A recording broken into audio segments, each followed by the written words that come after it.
Alors, bonjour à toutes et à tous.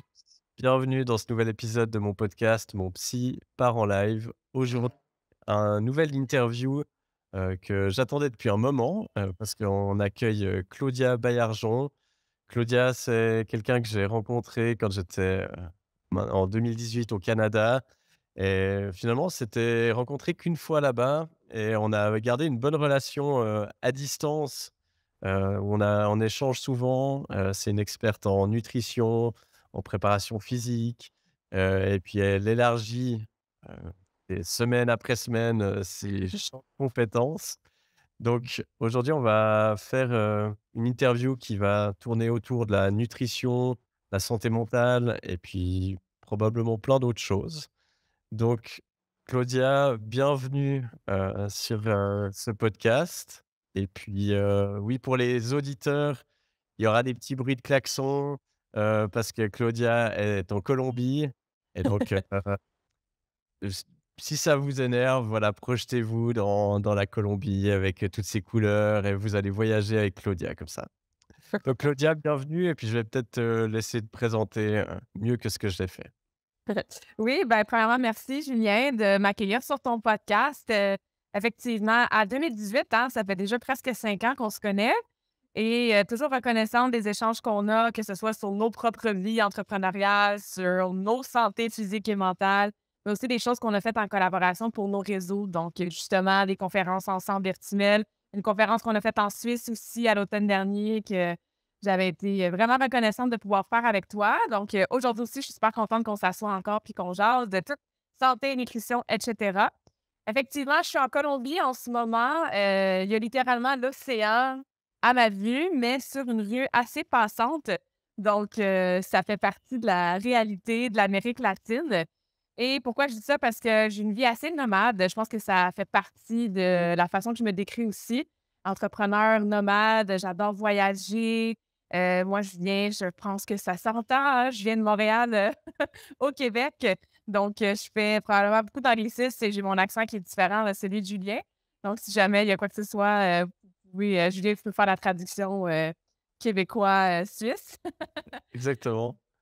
Mais oui, c'est ça, ça fait une quinzaine d'années que je suis dans le domaine du coaching. J'ai commencé avec le passage artistique qui a toujours été mon sport, ma première passion, qui m'a fait découvrir justement le monde de la santé, du sport, de la nutrition, de la performance, pour ensuite étudier en kinésiologie, en kinésithérapie, donc entraîner monsieur, madame, tout le monde, que ce soit pour la perte de gras, pour devenir moins sédentaire, pour avoir plus d'énergie, mieux dormir, gestion du stress. Et ben, les voyages m'ont amené à partir de ma propre business virtuelle. Donc, d'ailleurs, j'ai eu l'idée de Karmakin en Colombie, ici, en 2016. C'est ici que j'ai eu cette espèce d'épiphanie de ah, j'allais me partir une business virtuelle pour continuer à voyager, mais aussi aider mes clients, mes clientes, évidemment, avec leur santé. Donc, depuis, c'est ça, 6 7 ans, je travaille principalement en ligne. J'aide surtout les femmes à optimiser leurs habitudes de vie, mais de façon très, très holistique. Donc oui, on parle d'entraînement, nutrition, mais effectivement, on parle aussi de mindset, de développement personnel, de spiritualité même, de récupération physique et mentale. Et je fais ça à travers du coaching en one-on-one, des programmes de groupe, mon podcast aussi. Et l'inspiration du voyage, peu importe où ça m'amène dans le monde. Donc voilà. Bah, alors déjà, je trouve, top qu'on fasse cette interview là où tout a commencé quelque Ben oui. part pour toi et c'est vrai que c'est quelque chose, c'est avant qu'on se rencontre, moi, je t'avais contacté par LinkedIn et c'était vraiment le côté, voilà, digital nomade et de pouvoir faire du coaching à distance qui m'avait vraiment intrigué parce que à l'époque, c'était, mon but numéro un. C'était un peu mon rêve. Ça l'est toujours quelque part, même si ça a évolué un petit peu, mais je trouve hyper inspirant que finalement toi tu l'aies conservé et que plus que conservé, bah, tu le vives, de plus en plus. Donc ça, je Mhm. trouve vraiment top et puis oui, ben, Claudia, elle a un podcast qui s'appelle «Conversation awesome avec Karmakin», c'est juste? Exact. Oui, c'est ça. Donc voilà, si vous avez envie d'en apprendre plus sur Claudia, n'hésitez pas à aller, écouter son podcast. Je sais pas à combien d'épisodes tu mais déjà, Ouais, on est sacré rendu à nombre. Ouais, 110 épisodes, donc ça fait un petit peu plus que 2 ans. Tu avais été invité aussi, dans les premiers épisodes, je me souviens plus du chiffre exact, mais c'est entre 10 et 20, donc il faut aller écouter cet épisode-là avec Julien. Et oui, c'est des épisodes variés sur toutes sortes de sujets que j'ai déjà nommés, hein, les habitudes de vie, la santé, le développement personnel, des histoires inspirantes aussi, des épisodes solo ou avec invités, là, un peu comme toi. Mmh. Alors, écoute, je te propose qu'on, plonge directement dans le vif du sujet. Moi, de plus en plus dans ma pratique, de psychologue, je considère, j'investigue et je travaille, sur le côté nutritionnel et ben, tu fais aussi partie de ce processus-là parce que c'est des choses dont on a, souvent parlé et ben, je me rends compte de plus en plus de l'impact que la nutrition a sur la santé mentale et que finalement n'importe quel travail, sur soi, sur des symptômes psychologique devrait, selon moi, passer par, un travail aussi nutritionnel. Mmh. Est-ce que tu pourrais dégrossir un peu la chose et puis nous dire, c'est peut-être vaste comme question, mais quelles sont finalement les meilleures habitudes qu'on puisse adopter pour notre santé mentale en termes de nutrition et d'habitudes de vie peut-être un peu plus larges? Mmh. Grosse question qu'on pourrait littéralement développer pendant des heures et des heures et des livres et des livres. Mais, un de mes objectifs en tant que coach, c'est toujours de simplifier l'information, de vulgariser et surtout de défaire des mythes. Parce qu'en nutrition, il y a tellement justement d'informations accessibles que des fois on se perd. Tu sais, on suit des vagues ou des modes et là on se lance dans une diète ci, un régime ça. Donc je vais essayer de répondre à cette question-là le plus clair et simple possible pour que les gens qui nous écoutent, mais vous ayez des trucs vraiment pratico-pratiques, que dès aujourd'hui, vous allez pouvoir faire des changements qui vont vous aider effectivement pour votre santé globale, mais aussi votre santé mentale. J'adore que tu parles de ça en tant que psychologue, et tous les autres chapeaux et rôles que tu fais parce qu'effectivement, il y a de plus en plus d'études qui démontrent littéralement l'influence presque directe sur la santé mentale. Donc, il faut en parler.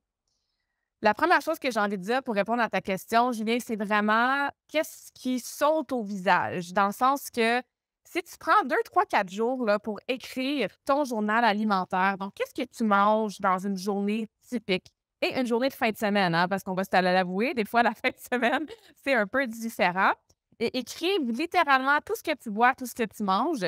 Et en regardant ça pour toi, parce que c'est important d'individualiser aussi l'approche, qu'est-ce qui saute au visage? Qu'est-ce qui est vraiment un drapeau rouge? Et qu'est-ce que tu remarques par toi-même sans qu'il y ait justement un nutritionniste ou un coach en nutrition qui te dise X, Y, Z? Par exemple, si tu remarques que tu bois 4 cafés dans ta journée et que tu bois 2 gorgées d'eau, ben, je commencerai par ton hydratation. Visiblement, c'est quelque chose que toi, tu dois travailler au niveau de tes piliers fondamentaux. Si tu écris ton journal alimentaire et tu te rends compte que tu ne manges pas, de la journée et que tout ce que tu manges, ben, c'est à partir de 5 heures le soir jusqu'à minuit, ben, je commencerai par là, dans le sens que est-ce que tu peux peut-être avoir un meilleur équilibre au niveau de la répartition de tes repas, tes collations, tes calories dans la journée? Si tu te rends compte que tu manges 3 fois au restaurant ou 5 fois des aliments transformés qui viennent dans un paquet déjà emballé, qu'on ne peut pas vraiment lire les ingrédients parce qu'on ne les comprend pas, mais là, on va travailler sur la nature, la qualité de tes aliments. Fait que juste en donnant ces 3 exemples-là, ben, je vous ai donné 3 piliers, ce que j'appelle fondamentaux, où est-ce que peu importe tes objectifs, que ce soit justement améliorer ta santé mentale, améliorer ta santé, perdre de gras, booster ton énergie, améliorer ta digestion, c'est souvent là que je commence parce que, c'est plus facile pour la personne de faire ces petits changements-là. C'est-à-dire qu'à partir de demain, je vais boire deux verres d'eau de plus. C'est beaucoup plus agréable et facile et réaliste que de se dire: «Je ne bois plus jamais de vin de ma vie et je ne bois plus jamais de café de ma vie». Donc, j'ai beaucoup une stratégie ajouter des bonnes choses dans notre alimentation. Fait que l'hydratation, ça serait le premier point. Qu'est-ce que tu bois dans ta journée?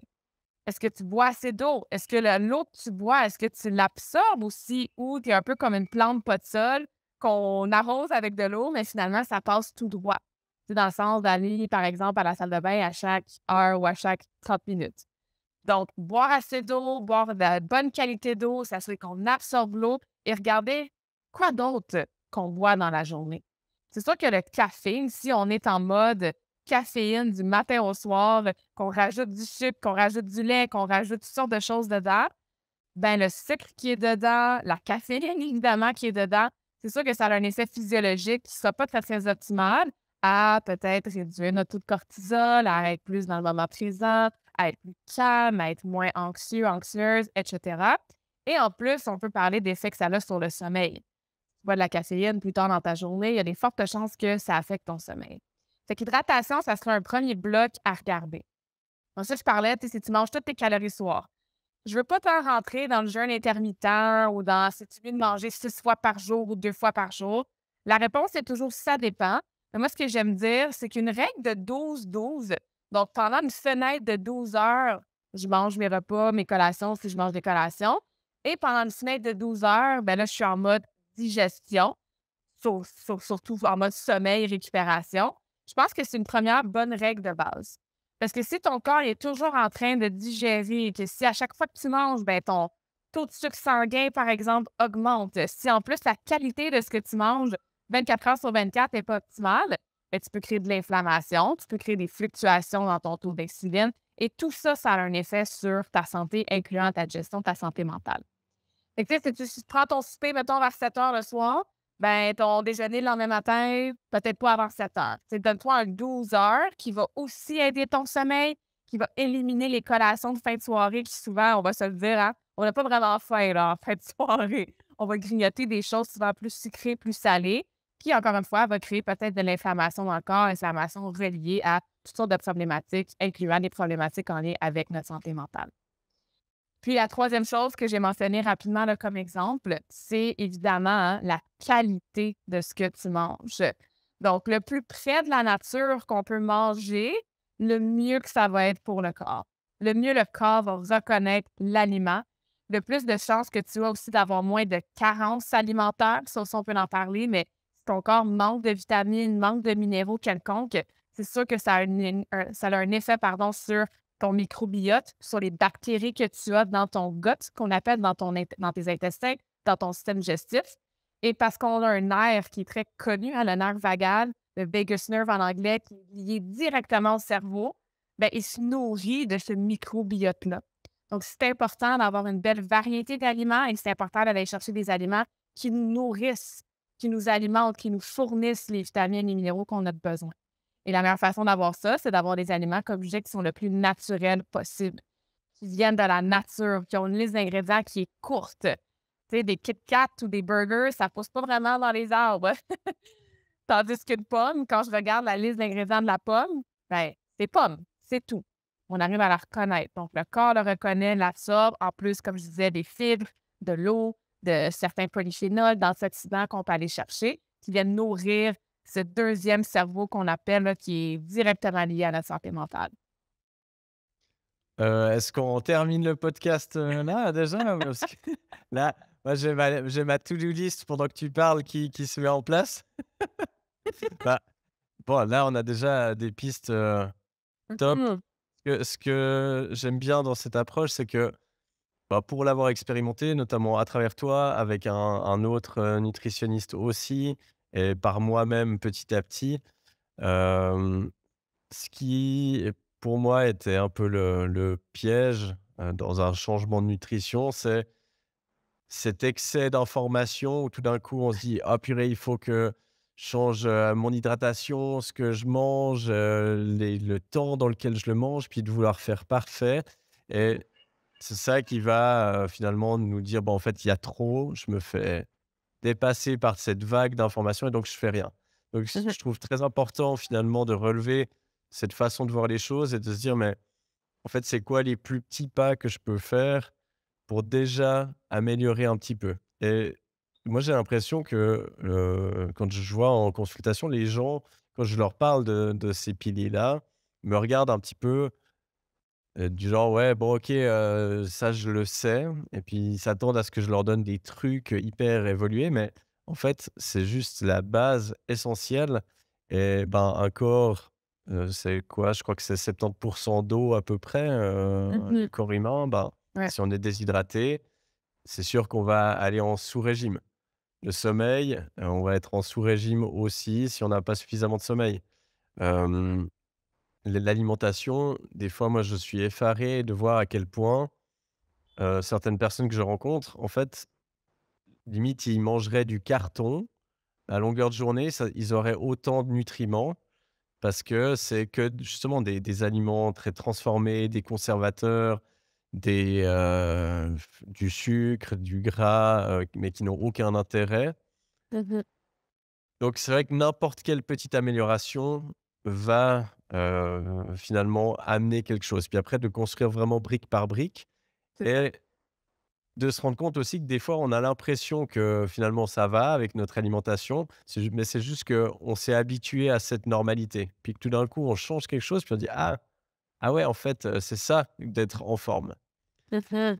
Donc merci déjà pour, d'avoir posé ces bases-là, et puis, bah, je propose qu'on termine quand même pas le podcast, tout de suite, hein. Il y a encore des choses, intéressantes. Puis je te propose qu'on prenne les choses un peu, en forme question-réponse avec des cas de figure. J'ai notamment demandé à des abonnés sur Instagram de me poser leurs questions et puis comme ça, peut-être ça va permettre aux gens qui nous écoutent de se reconnaître, très Mmh. certainement dans ces situations. Il y a la première, alors ça, c'est moi qui l'ai écrite parce que je sais que c'est quelque chose que tu fais beaucoup. C'est un peu la situation de, voilà, je suis quelqu'un qui a pas l'habitude de faire du sport, j'ai des enfants, j'ai peu de temps et peu de motivation parce que peut-être que c'est pas j'ai pas eu l'habitude en grandissant de faire du sport. Mais on me répète et je sais qu'une activité physique, c'est essentiel à la santé physique et mentale. Mmh. Comment est-ce que je peux faire pour intégrer ça dans mon quotidien? Très bonne question. La première chose que j'explique, en fait, c'est justement en lien avec la motivation. Dans le sens qu'on ne peut pas se fier à la motivation. Il y a personne qui est motivé 24 heures sur 24, 7 jours sur 7. Je suis active, ça fait plus de 26 ans, 27 ans. J'ai commencé à être active, j'avais 5 ans. J'adore m'entraîner, je vais au gym 5, 6 fois par semaine et même moi, c'est ma passion, c'est ce que je fais. Il y a des jours que je ne suis pas motivée de m'entraîner. Fait que le plus vite on peut accepter ça, le plus vite on comprend que quand on a des journées, des matins, des soirs qu'on n'est pas motivé, ça ne devrait pas devenir l'excuse et la raison de prendre la décision de ne pas le faire. C'est là qu'il faut se fier sur la discipline et sur l'intégration des habitudes de vie. Donc, c'est 2 choses que je travaille beaucoup avec mes clientes et que moi-même, j'ai développé avec toutes sortes d'habitudes de vie. Comment on fait pour développer la discipline?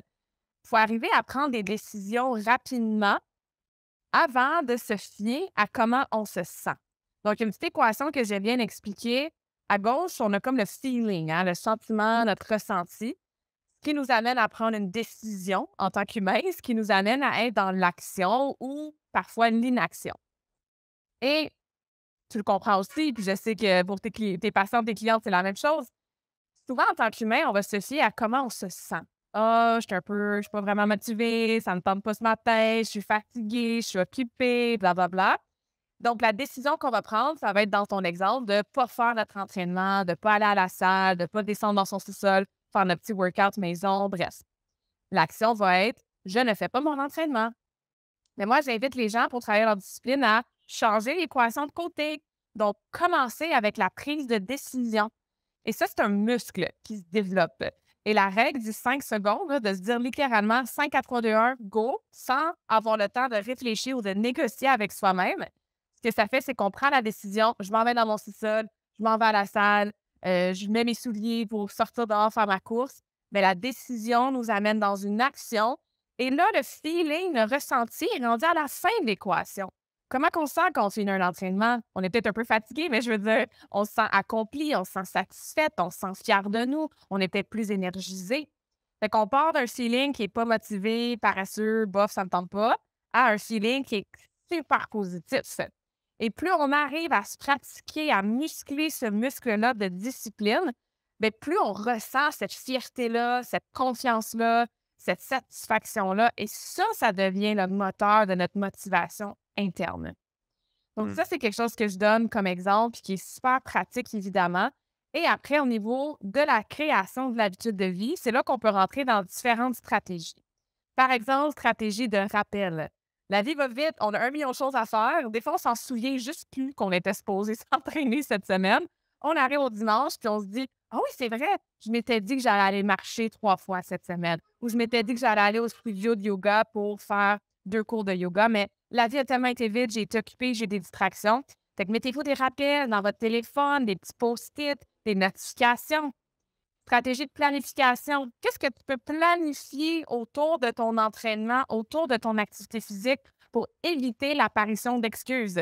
Si tu planifies le linge que tu vas porter, la vidéo YouTube que tu vas suivre, le podcast que tu veux écouter pendant ta marche, et quand va arriver le moment de faire ton activité physique, tout va être déjà prêt.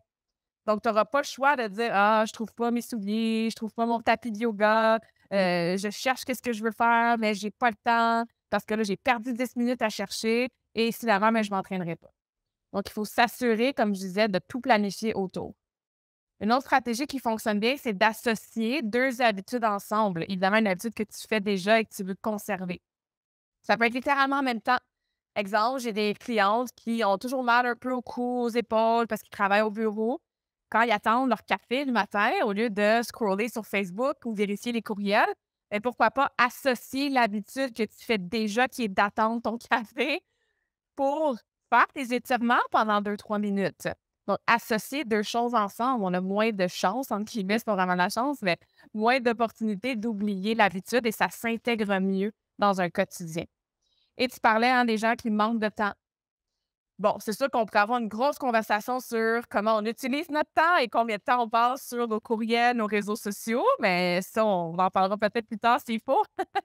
Mais ce que je propose comme stratégie, c'est d'une stratégie de remplacement. Tantôt, je parlais, tu sais, c'est important d'écrire de temps en temps notre journal alimentaire pour avoir ces prises de conscience-là. Mais pourquoi ne pas faire un journal du temps? Tu sais, comment on utilise notre temps du réveil jusqu'au coucher. Et c'est assez flagrant quand on écrit ce qu'on fait de 6 heures à 6h30, 6h30 à 7h, et cetera. Où est-ce que, on perd du temps peut-être? Où est-ce qu'on met notre temps sur des activités qui sont peut-être pas en priorité ou en alignement avec nos objectifs? Et est-ce qu'on peut remplacer quelque chose dans notre horaire avec de l'activité physique? Le petit 20 minutes qu'on passe sur Instagram en finissant de travailler à 5 heures, ben peut-être qu'on peut faire un 20 minutes d'activité physique là et garder notre Instagram pour plus tard.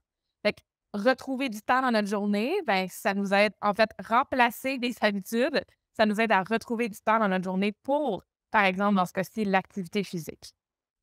Il y en a d'autres stratégies, je peux continuer si tu veux, mais Alors, si, il y en a d'autres, pourquoi pas, mais je vais déjà rebondir là-dessus. C'est la discipline, c'est enfin, ce côté ne pas écouter sa motivation, mais écouter, en fait, les décisions. Pour moi, c'est crucial, et finalement, à tout niveau, hein. Là, on parle de santé physique, d'arriver à faire du sport, mais si on y réfléchit, enfin, je trouve intéressant la règle des 5 secondes parce que quand je parle de ça, moi, en consultation, je en fait, la décision, elle se prend bien avant. ouais. Parce que typiquement d'avoir un entraînement, ben, c'est pas sur le moment, tu dis: «Ah tiens, là, tout d'un coup, j'ai 2 heures de libre». Ça arrive jamais quasiment. Donc c'est finalement, si tu prends la décision de t'entraîner, mais que dans ton planning, je peux pas voir quand, ben, en fait, la décision, elle est pas là. Mais pour ça, il faut être au clair sur pourquoi est-ce que je le fais, pourquoi c'est important et puis Mmh. réellement mettre du temps dans le planning. Et souvent, je parle de quand j'essaie d'exemplifier ça, avec des gens en séance, quand c'est des personnes qui sont en couple, je leur dis: «Mais finalement, hem, déjà si ta partenaire ou ton partenaire est important pour toi, ben, ça va se voir dans ton planning. S'il y a jamais une soirée ou des week-ends ou n'importe quoi avec ton ou ta partenaire, ça veut dire que dans les faits, même si tu me dis que tu l'aimes de tout ton cœur et qu'elle est importante, c'est pas le cas». C'est ça. Et pareil, si on parle de motivation, il y a des fois où on serait motivé à draguer quelqu'un d'autre peut-être. On Mmh. serait pas motivé justement à rester fidèle parce que, bah, on trouve quelqu'un super attirant, mais c'est pas notre motivation. Alors chez certaines personnes, oui, mais si on a un couple qui dure et que notre valeur, c'est la fidélité, ben, c'est pas la motivation qui va décider, c'est: «Non, j'ai pris une décision, que je m'engageais envers ma partenaire» et du coup, Mmh. ben, oui, même si tout d'un coup je reçois, un message, de quelqu'un, même que je trouve très attirant, ben, je suis capable de prendre la décision. Donc ça, je trouve, C'est c'est ça. vraiment hyper important, Mmh. au niveau santé physique, mais à tout niveau. Absolument. Puis ça m'amenait c'est ça, une autre de mes stratégies, ça parle justement du why. Pourquoi tu fais ça? Puis je donne souvent l'exemple, tu sais, les gens vont m'approcher, encore une fois, si on donne un exemple au niveau de la nutrition, de l'entraînement. Bon, Claudia, je veux perdre du poids. Hein, je veux maigrir, je veux perdre du poids. Et ça, c'est leur raison qui est en superficie. Pas superficielle, parce que c'est valable comme raison, mais c'est en superficie. Et aller creuser vraiment le why, hein, le vrai pourquoi en profondeur, bien, ce why-là, ce pourquoi-là devient beaucoup plus, entre guillemets, motivant que le premier en superficie. Exemple, ton objectif, ta décision, ta planification, c'est de faire 3 entraînements lundi, mercredi, vendredi quand tu finis de travailler à 5 heures. Bien, le vendredi à 5 heures, quand tu as eu une grosse semaine occupée, que tu es fatigué, les enfants arrivent de l'école, bref, la motivation, là, elle risque d'être dans le verre de vin et non dans l'entraînement. Donc, si toi, tu te dis: «Ouais, mais je m'entraîne parce que je veux perdre du poids», ça se peut très bien que tu commences à négocier avec toi-même et que tu te dises: «Bon, c'est-tu vraiment un entraînement qui va me faire perdre du poids? Je peux le remettre à lundi, cet entraînement-là. C'est pas vraiment la fin du monde si je saute un entraînement parce que bon, ça va-tu vraiment influencer ma perte de poids?» Par contre, si tu creuses et qu'on se te demande pourquoi tu veux perdre du poids, ah, ben parce que je me sens serrée dans mes vêtements. Pourquoi tu veux te sentir bien dans tes vêtements? Ah, ben parce que je me sens bien quand je me sens bien dans mes vêtements, ça a automatiquement un effet sur ma confiance en moi. OK? Pourquoi tu vas avoir confiance en toi? Ben, je vais avoir confiance en moi parce que ça me permet d'être une meilleure collègue ou une meilleure boss au travail ou peut-être même avec mon conjoint, j'ai plus confiance en moi, je me sens plus belle, etc. Ou ma confiance en moi fait en sorte que je suis une meilleure maman et je peux devenir un modèle pour mes enfants, peu importe. Fait que là, on part de je veux devenir un modèle pour mes collègues, je veux me sentir bien avec mon conjoint, je veux être un modèle pour mes enfants. Donc, le vendredi à 5 heures, quand tu te dis ah, ça ne me tente pas trop de m'entraîner, je suis un peu fatiguée, tu te souviens que tout ce que tu prends comme décision, c'est pour être un modèle pour tes enfants. Fait que quand tes enfants vont arriver de l'école puis qu'ils vont te voir en train de t'entraîner dans ton sous-sol ou ils vont dire «Hey, maman est partie au gym» ou peu importe, bien évidemment, ça va te donner la motivation qui n'était pas là Mmh. quand tu pensais que tu faisais ça juste pour t'entraîner ou juste pour perdre du poids, pardon. Mmh. Fait que c'est très puissant, trouver cette raison-là de pourquoi on fait ça, pour soi. Et ça, bah, moi, ça résonne beaucoup parce que quand on s'était vu pour, justement commencer un peu un accompagnement au niveau nutrition, tu m'avais donné plein de choses, on avait vu plein de choses à faire, puis finalement je l'avais pas, vraiment mis en place. Au début, j'avais testé un petit peu, puis c'était pas resté, mais parce que j'ai réussi à mettre ça en place que depuis 1 ou 2 ans. Parce que, bah, justement, j'ai eu un why, un pourquoi qui était beaucoup plus fort parce que j'ai commencé une nouvelle activité, sportive et puis avec d'autres objectifs et là, tout d'un coup, bah, ça s'est fait, facilement. C'est ça. Par rapport aux excuses pour savoir parce qu'il y a des fois où finalement, on a des excuses qui sont peut-être valables et que c'est pas grave si on rate une fois, mais je trouve quelque chose, en tout cas personnellement, qui m'aide, c'est de me demander: «OK, mais cette excuse-là, est-ce que finalement, est-ce que je pourrais l'avoir encore demain, puis après-demain, puis après-après-demain?» Mmh. Et dès le moment où la réponse c'est oui, ben, je sais que c'est une mauvaise excuse.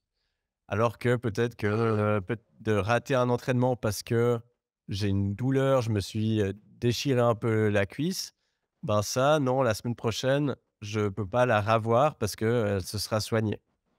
Ça Mmh. peut aider des fois à Ouais, j'aime ça. très personnellement, ça m'aide, à couper, cut the bullshit, comme on dirait en anglais.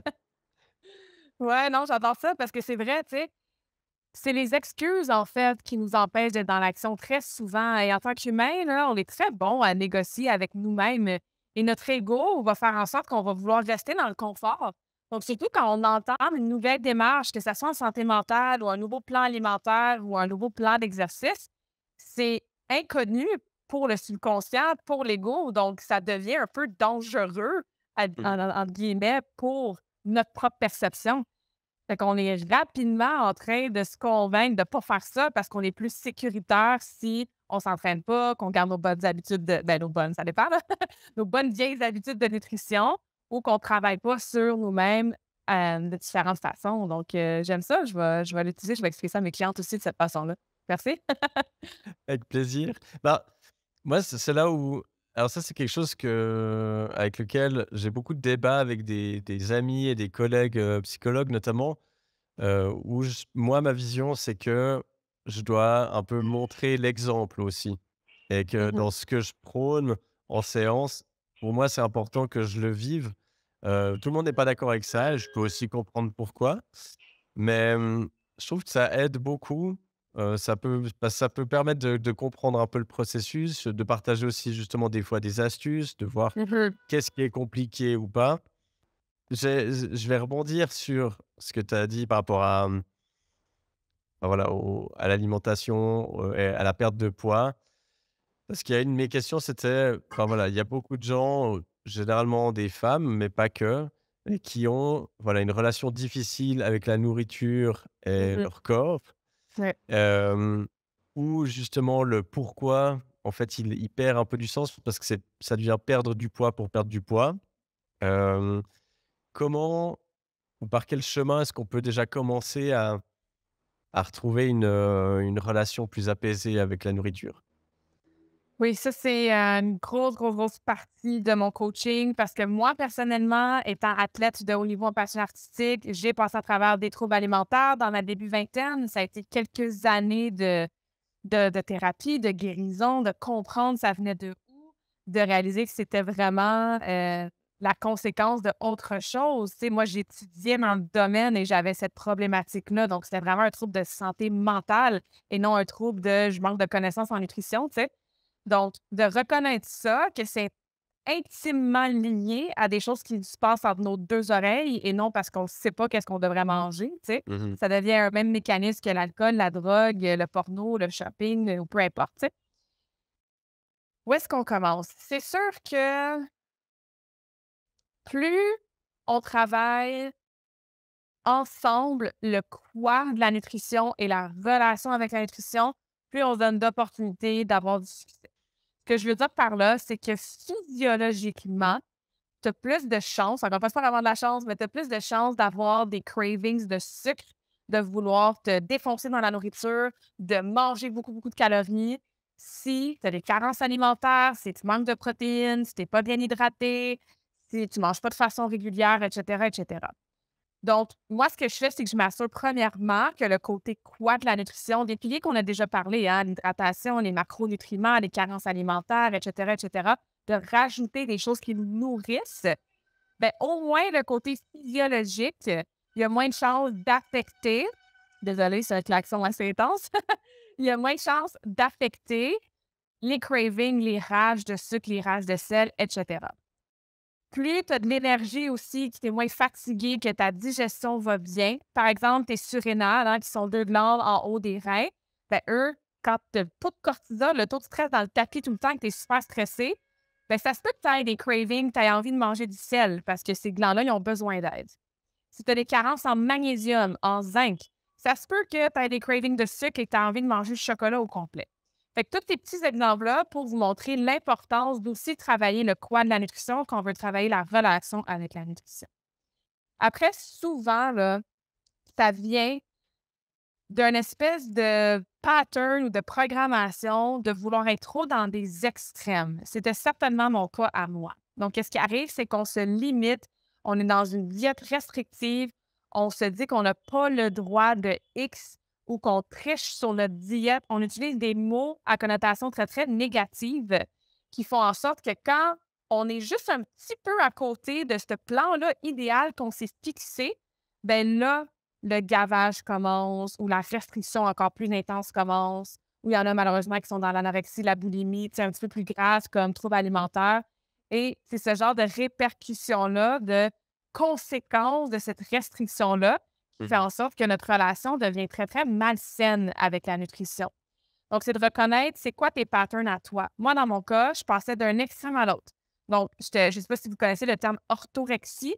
C'est Mmh. peut-être moins connu que l'anorexie, la boulimie, mais c'est vraiment cette obsession-là avec manger santé. Tu sais, je mangeais même plus de fruits parce que je me disais, oh mon Dieu, il y a du sucre dans les fruits. Je passais des heures à l'épicerie à regarder évidemment là, tous les ingrédients. Ma liste d'aliments que je me permettais était vraiment, vraiment rendue très, très courte. Je m'empêchais d'aller manger chez des amis parce que je ne pouvais pas contrôler ce que j'allais manger. Et conservé ça pendant quelques semaines et à un moment donné, c'était comme: «OK, go». Mon corps, il en demandait, mon émotionnel en demandait, mon mental en demandait et là, je bingeais, hein, comme on dit en franglais. Je me gavais et je me permettais, mettons, le samedi soir, de manger tout ce que je pouvais. Et ce cycle-là, d'un extrême à l'autre, a duré quelques années jusqu'à temps que je retrouve l'équilibre. Donc, pour la personne qui nous écoute, puis qui a peut-être ces cycles-là de restriction au gavage ou d'anorexie, boulimie ou juste manger ses émotions, hein, ça n'a pas besoin d'être un trouble plus grave, entre guillemets. Mais tu sais, quand tu as l'habitude de toujours boire ton stress dans ton verre de vin ou manger ton stress ou ton ennui dans le sac de chips, ben, ce que je propose, c'est de, un, reconnaître l'émotion en premier. Tu sais, moi, par exemple, quand j'étais vraiment dans mon pic, j'étais en Australie, qui a été mon premier long voyage, mon premier chapitre de vie nomade. Ben à la fin, je mangeais littéralement de l'ennui. Tu sais, je m'ennuyais de la maison, j'étais un peu homesick, comme on dit en anglais. Donc, la nourriture est devenue une source de réconfort, elle est devenue un ami qui était là pour m'aider, pour me faire sentir moins seule. Une fois que je comprends pourquoi j'utilise tel aliment pour compenser, gérer ou même repress, donc vraiment ABC? apaiser, merci, l'émotion, ben, je peux me trouver d'autres stratégies pour cette émotion-là. Si tu manges à chaque soir parce que tu t'ennuies toute seule chez toi, ben, est-ce que tu peux peut-être appeler une amie? Est-ce que tu peux t'inscrire à une activité quelconque? Est-ce que tu peux trouver un nouveau passe-temps? Est-ce que tu peux te procurer un chat ou un chien qui t'amène cette compagnie-là? Donc, nommer l'émotion, trouver d'autres stratégies pour vivre cette émotion-là ou remplacer la stratégie qu'on a, hein, de coping. Et en parallèle avec ça, travailler sur retrouver un équilibre. Tu sais, moi, c'est ce que j'ai fait. Je me dis: «OK, j'ai le droit de manger un muffin n'importe quand dans ma semaine. Ce n'est pas obligé d'être le samedi soir. Puis c'est pas obligé d'être 12 muffins parce que je me dis: "Je pourrais peut-être plus en remanger pendant un mois"». Mmh. Fait que de retrouver l'équilibre et moi, la règle du 80-20 m'a vraiment aidée. C'est quelque chose que je mets de l'avant avec mes clientes. C'est quoi la règle du 80-20? C'est que, comme dans n'importe quoi, hein, dans la vie, 80 du temps, si tu respectes tes principes fondamentaux, que tu manges, comme on a dit, les aliments près de la nature, et cetera, ben, il y a un 20 ou un 10 tout dépendant de tes objectifs durant ta semaine, que tu peux te permettre un verre de vin quand tu as un 5 à 7 avec tes collègues. Tu peux te permettre un morceau de gâteau au chocolat quand c'est la fête de ton fils. Tu peux te permettre une pointe de pizza parce que tu as envie de manger de la pizza un vendredi soir. Mais se permettre cette flexibilité-là, cet équilibre-là, sur le long terme et surtout sur la santé mentale, c'est vraiment, vraiment ça s'apprend, c'est pas facile, mais c'est vraiment, vraiment efficace pour reconstruire cette relation. Oui et puis ça va très vite, tu parlais de la restriction, ben, c'est vraiment comme un barrage au final. Tu mets le barrage, il y a tout qui s'accumule derrière, puis quand tu enlèves le barrage, tout d'un coup, ça vient et tu manges 15 fois plus que ce que tu aurais mangé. Justement, si tu t'étais accordé ce muffin durant la semaine, ben, tu Exact, sentirais pas le besoin de faire des réserves, le samedi soir. c'est ça. Moi, ça m'avait frappé. J'ai eu une période où j'avais mis un peu de ventre et je m'étais dit: «Ah, j'arrête les féculents», complètement débile, et du coup, je mangeais de la salade, juste de la salade, mais en une semaine, je pouvais ressentir ce phénomène de: «OK, la semaine, ça va, je tiens» et puis le week-end, c'était de nouveau n'importe quoi, donc ça peut venir très, très rapidement, même pour des gens qui ont a priori pas une sensibilité par rapport à ça. Mmh. Et un truc que je vois aussi très souvent en consultation, parce que là, tu parles des effets, voilà, comment on juge, quelles sont les attentes de perfection, de tout ou rien, finalement Mmh. pas mal de biais cognitifs, qui déterminent comment on va se sentir. Puis il y a le côté aussi, ben, estime de soi qui rentre souvent, en ligne de compte.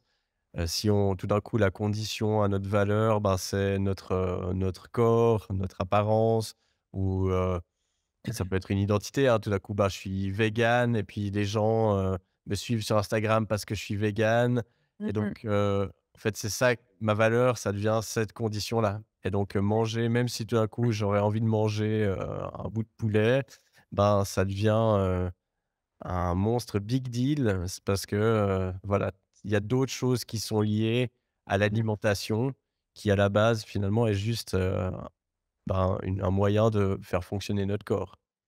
Absolument, puis sais, ça ferait le troisième cercle à travailler en parallèle avec, comme je disais, l'équilibre, tout ça et le quoi, la nutrition. C'est absolument ça. Parce que en dessous de tout ça, là, des habitudes alimentaires que tu as qui sont peut-être malsaines ou de cette relation-là, tu sais, je pense que tu vas être d'accord, pas mal tout part de ton estime de toi. Parce que, tu Mmh. sais, en plus, moi, il y avait énormément de honte et peut-être qu'il y a certaines personnes qui vont se reconnaître dans ce que je vais dire.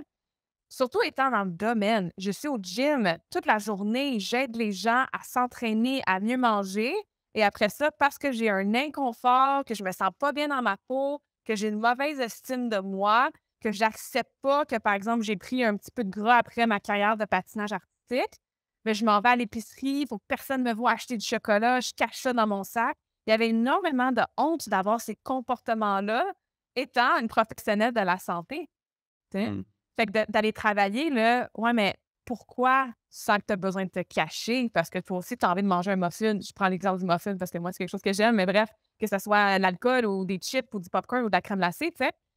Puis ça part tout de mon estime de soi. Et plus j'ai travaillé sur je m'accepte, je m'aime, mon corps, je l'apprécie parce qu'il me permet de faire X, Y, Z, ben le poids que j'avais pris superflu à cause de cette mauvaise relation-là avec la nourriture, puis mes phases d'extrême d'un côté et de l'autre, ben mon corps est revenu à qu'est-ce qui était supposé être, sans que j'aie besoin de faire de diète ou de suivre de plan alimentaire, mais c'est de Mmh. travailler les émotions autour de ces comportements-là. Et ça, c'est quelque chose que j'explique aussi à mes clientes. Si tu es dans une soirée, puis pendant que tu es en train de manger le repas, qu'il y a peut-être plus d'alcool, de calories, de sucre que d'habitude, on s'entend, tout le monde mange un peu différemment. C'est une soirée, c'est un événement spécial. Et si avant, pendant et après que tu manges ce repas-là, tu es dans la honte, tu es découragé, tu te sens mal, tu es frustré parce qu'entre guillemets, tu triches sur ta diète. C'est littéralement prouvé que ça, les émotions vont ralentir ta digestion et les aliments que tu vas manger vont avoir un effet plus néfaste sur ton corps en termes de rétention d'eau, en termes d'inflammation. Et ça, c'est le fameux phénomène, on se réveille le lendemain matin, on s'en va se peser et on a 2 kilos de plus sur la balance et là, on est encore plus découragé. Versus manger exactement la même chose. Le même nombre de calories, exactement la même chose que tu mangerais, mais tu es de bonne humeur, tu es relax, tu apprécies chaque bouchée, tu te sens pas coupable après parce que tu as apprécié cette soirée-là. Ben, littéralement, tu vas mieux digérer physiologiquement ces aliments-là. Donc, moins de rétention d'eau, moins d'inflammation et ça affecte moins ton poids. Mmh. Fait que c'est intimement lié comme ça. Et je trouve super intéressant parce qu'il y a le côté, bah, d'être en pleine conscience quand tu manges Mmh. ça et ça, c'est quelque chose que quasi tout le temps quand on va justement manger des je sais pas, des chips, du chocolat, toutes ces choses-là, très souvent, on les mange très rapidement. Mmh. On se rend même pas compte finalement quel goût ça avait vraiment C'est ça. et puis on en mange beaucoup plus du coup. Donc c'est vrai que le fait rien que de prendre le temps de OK, mais en fait, si j'ai du plaisir, si je dis que j'ai du plaisir à manger des chips, ben, il faut au moins que je prenne ce plaisir-là quand je le fais, pas que je Exact. aille à moitié en pilote automatique. Mmh. Et l'autre chose dans ton exemple, c'est aussi mettre l'attention et l'importance où elle doit être. Parce que si on se rend à un anniversaire, une soirée, peu importe, ben, le principal, c'est de rencontrer des gens, de Mmh. rire, de s'amuser, d'échanger et pas exactement ce qu'on va manger. Et donc Exact. c'est finalement, on perd à tous les niveaux quand on commence à se préoccuper trop de quelque chose qui doit être juste normalement instinctif, Mmh. heu et remettre en fait l'alimentation à sa place. C'est notre carburant, c'est là aussi pour se faire plaisir, mais ça Mmh. doit pas être la chose qui est centrale dans notre vie. Ouais, exact. Et c'est pas facile, hein, parce qu'on se fait tellement bombarder de on doit tout perdre du poids, on doit tout avoir des silhouettes parfaites, on doit tout, tu sais? Fait que c'est pas facile ce qu'on vous dit là, mais ça se fait, j'en suis la preuve. Et toutes les centaines de femmes avec qui j'ai travaillé, ça se fait améliorer sa relation avec la nutrition. Donc, faut prendre les petits conseils qu'on a dit aujourd'hui, puis se donner le temps. Donner le temps de retravailler ça, c'est sûr. Mmh. J'ai, 2 quelques questions qui étaient très spécifiques, je te les pose un peu comme ça. c'est très spécifique, donc je sais pas si tu as des réponses vraiment à nous donner. Si c'est le cas, tant mieux, autrement, tant pis. Hem, il y avait par rapport à différentes problématiques, notamment, est-ce qu'il existe des aliments, pour, prévenir la dépression saisonnière? Mmh. C'est sûr que, la vitamine D m'est venue en tête tout de suite. Ouais, Hem, il y a des aliments qui contiennent la vitamine D, mais c'est très, très, très petit, tu sais? La vitamine D, c'est probablement la vitamine que pour en avoir un minimum, on est presque obligé d'aller en supplémentation.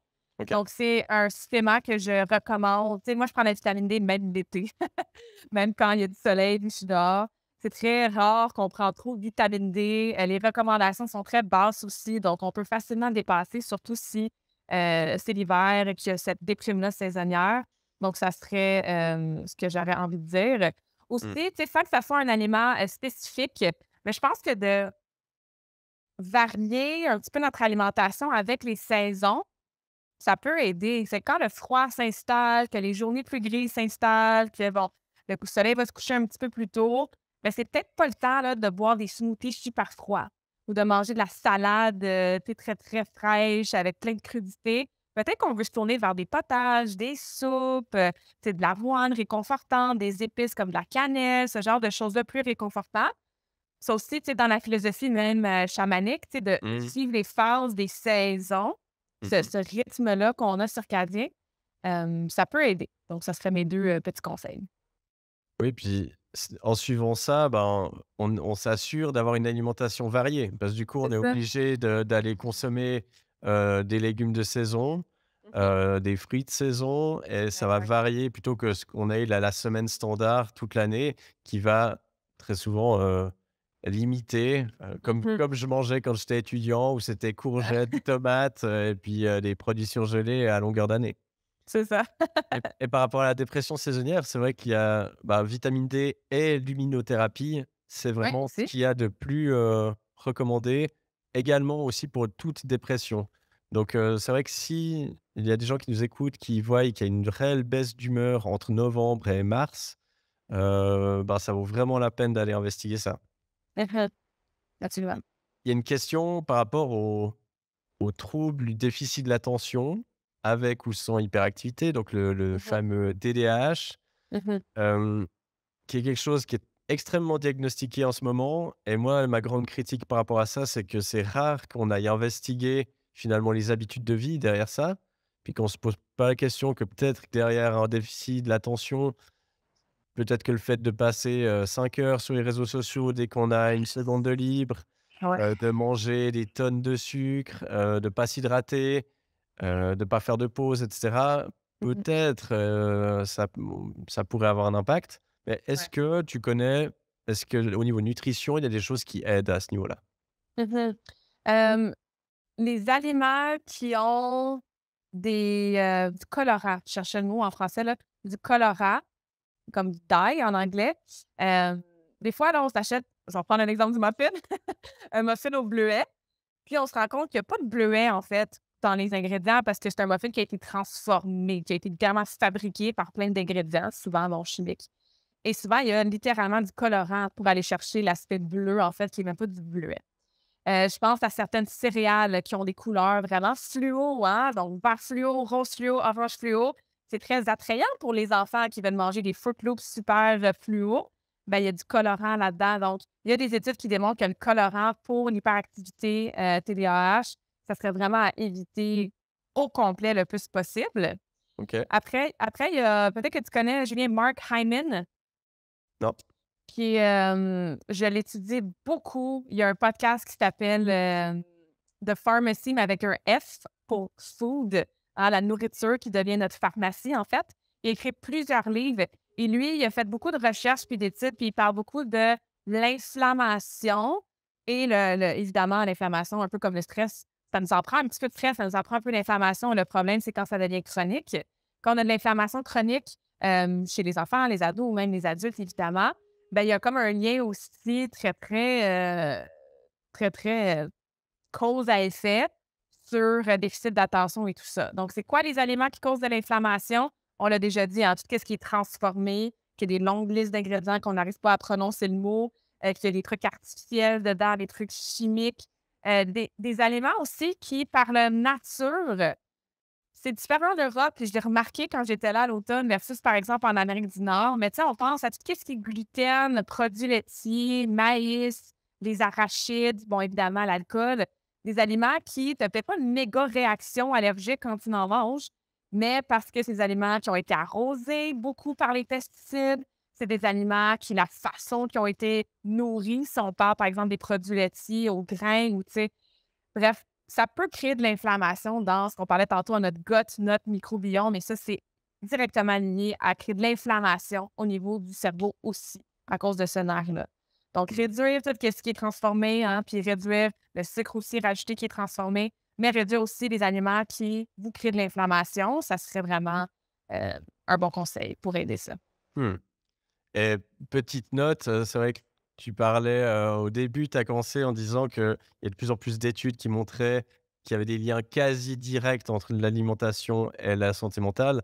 Je crois qu'on peut, presque même enlever le quasi. Ouais. Il y a de plus en plus d'études par rapport à, ben, à la colère. Alors c'est une émotion, mais plus de sucre, plus de gras, Mhm. augmente, les accès de colère. Par rapport à la dépression, à l'anxiété, donc que ça soit des carences, par exemple, en magnésium, Ouais.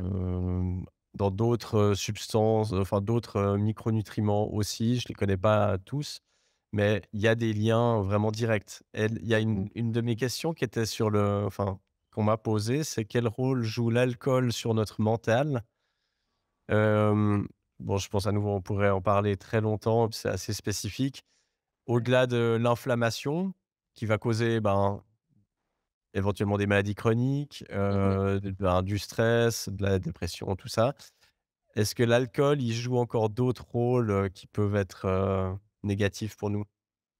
Ouais, je suis vraiment, vraiment pas une experte dans les effets de l'alcool sur le corps, mais je pense qu'il y a pas grand-chose de positif sur la santé à boire de l'alcool. Bon, vous allez me dire, dans le vin rouge, il y a des antioxydants, il y en a qui ne jurent que par le vin rouge.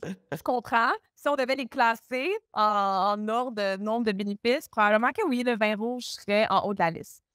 Ceci étant dit, ce que ça fait aussi l'alcool, c'est que ça va vider nos réserves de glycogène. Les glycogènes, quand on mange des glucides, pain, patates, fruits, pâtes, grains, céréales, etc., ben, les glucides, c'est de l'énergie facilement et rapidement accessible par le corps et ça se transforme en glycogène dans notre foie et dans nos muscles, entre autres. Donc, on a besoin d'être dans l'action, de réfléchir. Le cerveau utilise beaucoup de glucides pour se nourrir.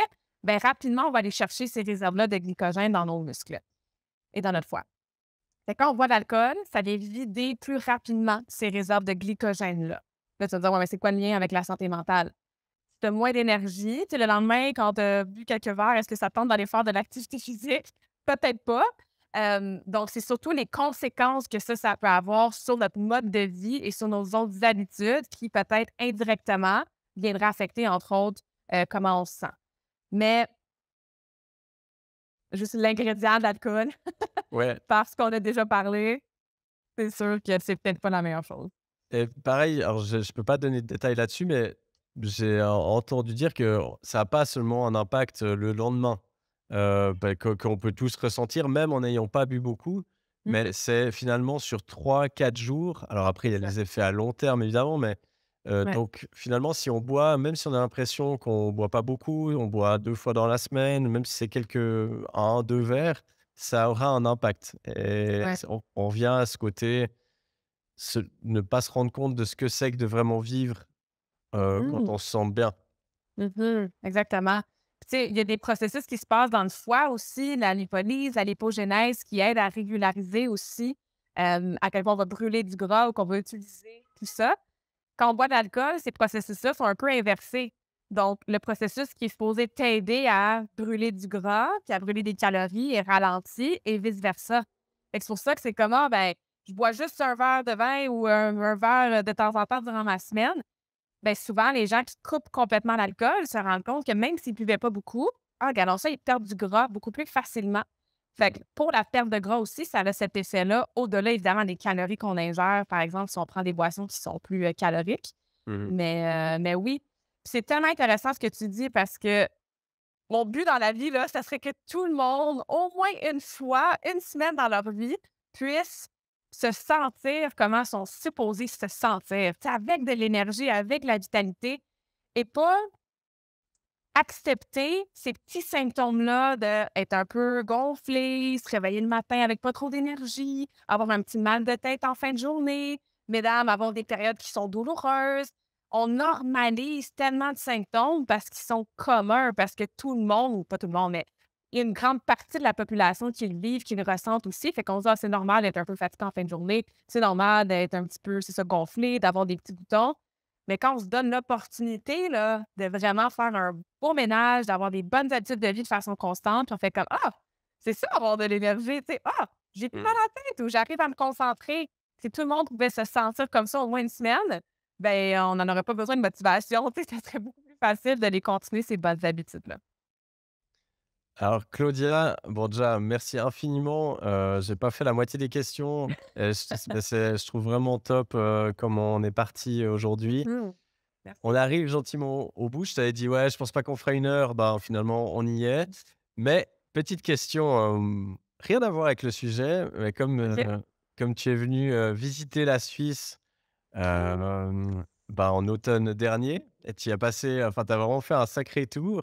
Mmh. Voilà, je voulais juste, comme il y a pas mal de Suisses qui écoutent forcément ce podcast, savoir un peu quelles ont été tes impressions, est-ce qu'il y a des trucs qui t'ont choqué, que ça soit enfin positivement ou négativement? Est-ce qu'il y a des trucs qui t'ont vraiment frappé? Voilà, ça m'intéresse Mmh. d'avoir un petit retour.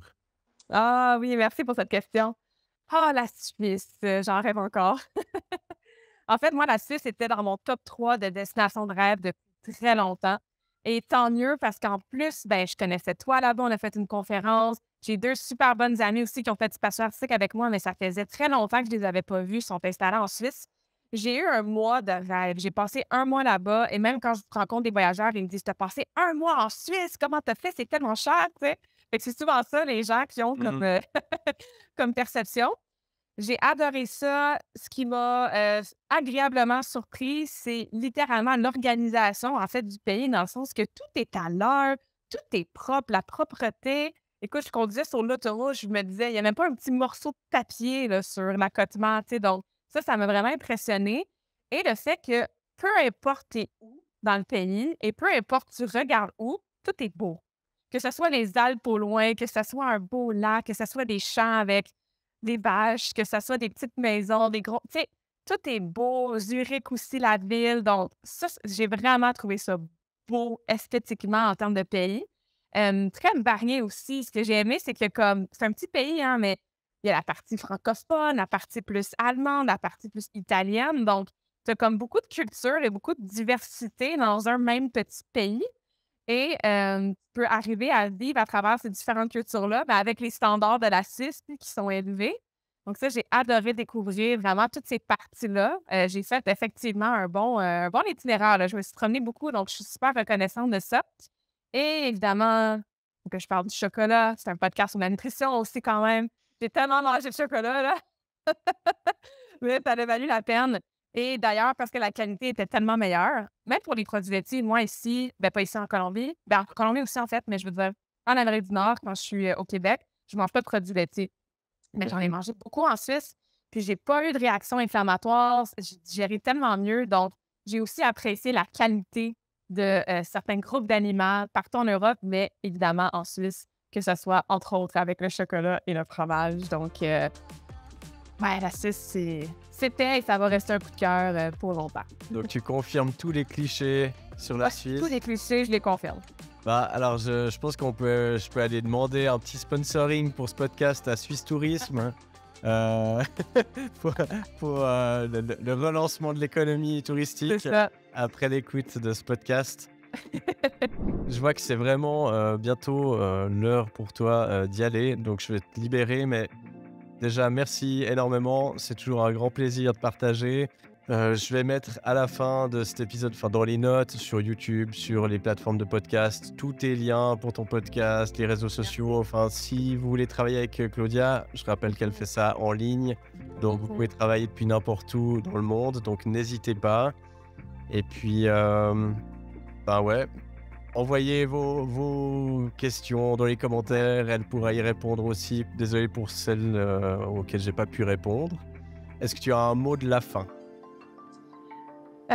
La seule chose que j'ai envie de dire, c'est prenez une chose d'aujourd'hui. Essayez pas de tout changer dès demain matin. Choisissez une chose, une habitude, faites-en une grosse priorité dans les prochains jours et ça va être suffisant pour vous mettre dans un momentum, un rythme qui va avoir un effet sur votre santé et qui va faire boule de neige sur les autres habitudes. Donc, n'essayons pas de tout changer dès demain matin parce que là, on est motivé, on est inspiré par la conversation d'aujourd'hui. Choisissez une chose qui vous parle, grosse priorité, mettez en tête votre why, vos stratégies et ça, c'est suffisant pour faire des changements positifs là, dès cette semaine. Trop bien. Bon, finissons là-dessus. Merci Ben oui, Claudia. merci à toi. À très bientôt.